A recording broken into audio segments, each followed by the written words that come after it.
नमस्ते, मी RJ Rajshree. आपण नवरात्र निमित्त आपल्या वेगवेगळ्या मैत्रिणींना भेटत आहोत आणि त्यांच्या अनुभवाबद्दल ऐकत आहोत। आज देखील माझ्यासोबत आहेत सुनीता शाह मॅडम, बारामती येथून आपल्यासोबत आहेत आणि त्या भगिनी मंडळाच्या विश्वस्त आणि हॉस्पिटल मॅनेजमेंटमध्ये देखील त्यांचं छान काम। तर त्यांचं आपल्या आजच्या या कार्यक्रमात स्वागत। मी बारामतीमध्ये 1988 साली लग्न होऊन आले आणि एका डॉक्टर कुटुंबामध्ये आले आणि तेव्हापासून डॉक्टरी व्यवसायामध्ये कामाला लागले, हॉस्पिटल मॅनेजमेंट करायला लागले। त्यानंतर माझा DMLT कोर्स झाल्यामुळे मी माझी हॉस्पिटल अटॅच लॅब चालू केली आणि प्रसूती विभागाचं विशेष ट्रेनिंग घेऊन मी आमच्या हॉस्पिटलचा प्रसूती विभाग पण पाहते। मॅडम, आपण वैद्यकीय क्षेत्रात पण कार्यरत आहात, परंतु सामाजिक योगदान देखील आपलं खूप छान आहे आणि अर्थातच भगिनी मंडळाच्या माध्यमातून सर्व महिलांना आपण एकत्र ठेवण्याचा प्रयत्न करत असतात। तर आपला भगिनी मंडळापर्यंत येण्याचा प्रवास कसा होता, काय सांगाल? लग्न होऊन मी बारामतीमध्ये आले आणि भगिनी मंडळाचं बाळकडू माझ्या घरातच होतं। माझ्या सासूबाई त्यावेळेला भगिनी मंडळाचं काम पाहत होत्या।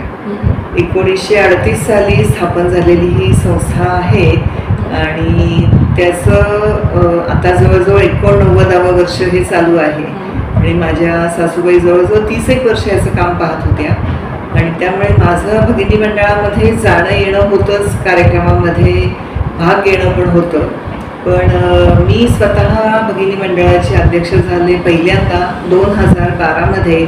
तेव्हा भगिनी मंडळाचं अमृत महोत्सवी वर्ष होतं आणि ते वर्ष खूप जोरदार साजरं करायचं असं ठरल्यामुळे त्या वर्षामध्ये खूप मोठे मोठे कार्यक्रम घेतले गेले आणि माझा कॉन्फिडन्स तिथून जरा वाढत गेला।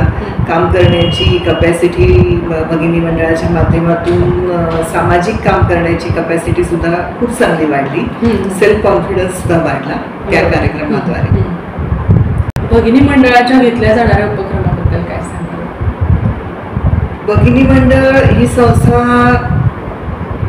खूप जुनी असल्यामुळे इथे विविध उपक्रम महिलांसाठी राबवले जातात। विविध सांस्कृतिक, सामाजिक, शैक्षणिक, क्रीडा क्षेत्रामध्ये किंवा समाज प्रबोधनाचं काम सुद्धा किंवा अनेक माध्यमातून भगिनी मंडळाची कामं केली जातात आणि हे करत असताना महिला घडवण्याचं मुख्य काम भगिनी मंडळाच्या माध्यमातून केलं जातं।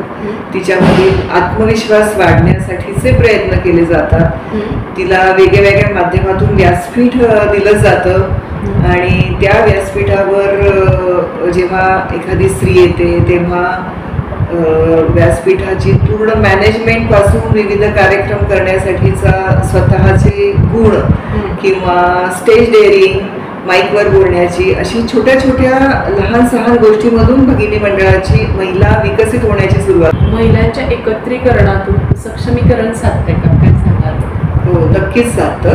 अर्थार्जनासाठी सुद्धा आम्ही काही उपक्रम भगिनी मंडळाच्या वास्तूमध्ये घेतो, जसं की आरीवर्कचे क्लासेस आम्ही घेतो, साडीला गोंडे लावणे असेल किंवा नऊवारी साडी स्टिचिंग, ब्लाऊज स्टिचिंग किंवा गोधडी शिवणे आणि अशा छोट्या मोठ्या अनेक उपक्रमांमधून महिला स्व अर्थार्जन करत आहेत आणि हे स्व अर्थार्जन करत असताना त्यांना बाजारपेठ मिळवून देण्यासाठी आम्ही भगिनी मंडळाचा हॉल उपलब्ध करून एक्झिबिशन्स भरवतो की जेणेकरून तिथे त्यांना बाजारपेठ मिळेल। आम्ही त्यांची जाहिरातही खूप चांगल्या पद्धतीने करतो आणि त्यांना त्या ठिकाणी बाजारपेठ चांगली मिळते।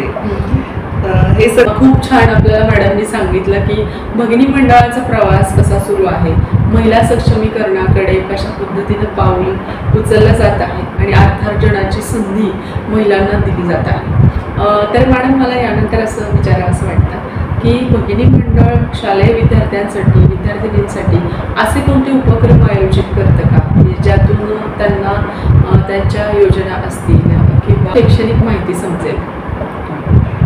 नक्कीच, आम्ही काही लेक्चर्स महिलांसाठी किंवा पालकांसाठी अरेंज करतो, ज्याच्यामध्ये एकदा अविनाश सावजी सर आले होते अमरावतीवरून आणि त्यांनी पालकांना खूप सुंदर पद्धतीनं मार्गदर्शन केलं होतं.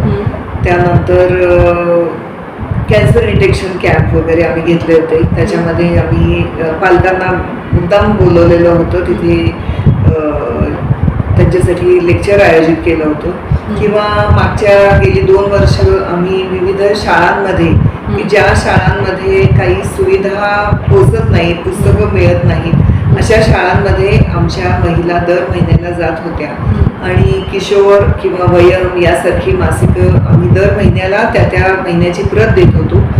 आणि त्याचबरोबर बसून मुलांबरोबर संवाद साधत होतो, त्यांना त्यातील गोष्टी वाचून दाखवत होतो, त्यांच्याशी मोकळेपणाने गप्पा आम्ही केल्या आणि त्यातून असे खूप छान मुलांनी त्यांचे अनुभव शेअर केले. मुलं मोकळेपणाने ते वाचतायत ह्याचा एक आनंद किंवा पुढच्या महिन्यामध्ये गेल्यावर आम्हाला छान फीडबॅक मिळत होते. त्यामुळे आम्ही मुलांसाठीही चांगले उपक्रम घेतो किंवा पालकांसाठी आमच्या शक्य असेल तेव्हा आम्ही चांगले उपक्रम घेण्याचा प्रयत्न करतो.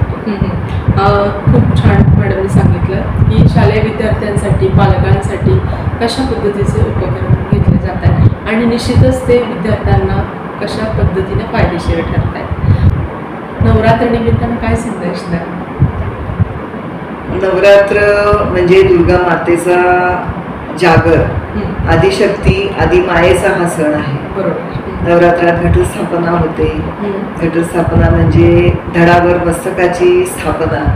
आणि याच नवरात्रीच्या काळात दुर्गा मातेनं स्वतःच्या शौर्यावर आणि युक्तीनं, शौर्य आणि युक्ती दोन्हीचा वापर करून महिषासुराचा वध केला होता.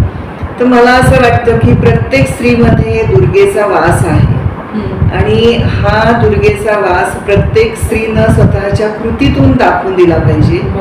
स्वतःच्या कृतीमधून स्वतःला सिद्ध केलं पाहिजे. आणि स्त्री ही अबला नसून सबला आहे.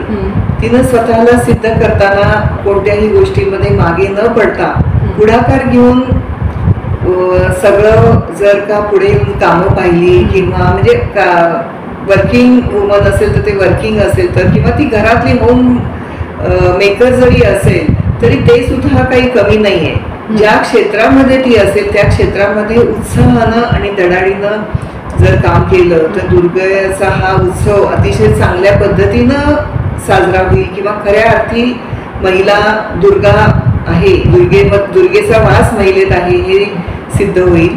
आणि आजकालची महिला नक्कीच या अनेक क्षेत्रामध्ये पुढे चाललेली आहे, उंच भराऱ्या घेत आहे. तर मी नवरात्री निमित्त नक्की सांगेन माझ्या माता भगिनींना, माझ्या रणरागिणींना की शुभेच्छा मी देईन त्यांना की तुमचं नवरात्र हे सुखाचं, आनंदाचं, सौख्यदायी घडो, आरोग्यपूर्ण घडो. तुमच्या ज्याही काही मनोकामना असतील त्या मनोकामना पूर्ण हो. आणि खूप छान आपल्याला मॅडमने संदेश दिला. नवरात्रीच्या नवरागिनी या विशेष कार्यक्रमात सहभागी झाल्या त्याबद्दल रेडिओ रागिनीच्या वतीनं मी त्यांचे खूप खूप आभार मानते. धन्यवाद. रेडिओ रागिनी या फेसबुक आणि इंस्टाग्राम पेजला आपण फॉलो करा आणि रेडिओ रागिनी या यूट्यूब चॅनलला सबस्क्राईब करा.